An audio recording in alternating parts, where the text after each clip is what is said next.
திருச்சி வந்து தமிழ்நாட்டோட ஒரு சென்ட்ரான பிளேஸ் இது. 2வது இங்கே பாப்புலேஷனும் when கம்பேர்ட் டு சென்னை கம்மியாக தான் இருக்குது. அந்த அளவுக்கு டிராஃபிக்கோ மற்ற நெருக்கடியான விஷயங்களோ இங்கே இல்லை. ஸோ சவுத்தில் இந்தியாவோட சவுத்தில் இருக்கவங்களும் திருச்சிக்கு வரலாம். மெட்ராஸில் இருக்கவங்களும் இங்கே வர்றதுக்கு ஈஸியாக அப்ரோச்சு, மற்றபடி டிரான்ஸ்போர்ட் வசதி எல்லாமே இங்கே இருக்குது. ஸோ இது டெவலப் ஆகிற இடம் இருக்கிறதுனால இது தலைநகராக கொண்டு வந்தால் எல்லாருக்குமே ஒரு உபயோகமாக இருக்குன்னு நினைக்கிறேன். இந்த விஷயம்லாம் வந்தால் நல்லாயிருக்கும்.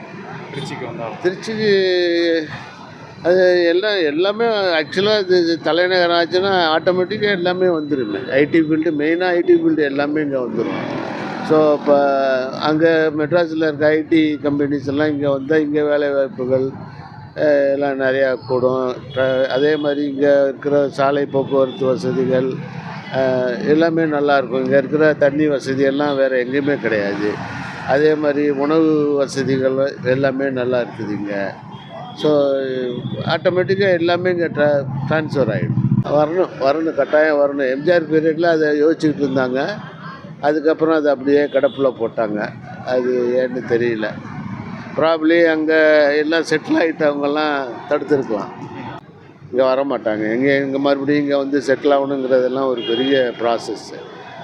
அதனால் அவங்கெல்லாம் தடுக்கலாம். But it's better place for தலைநகராக வருது.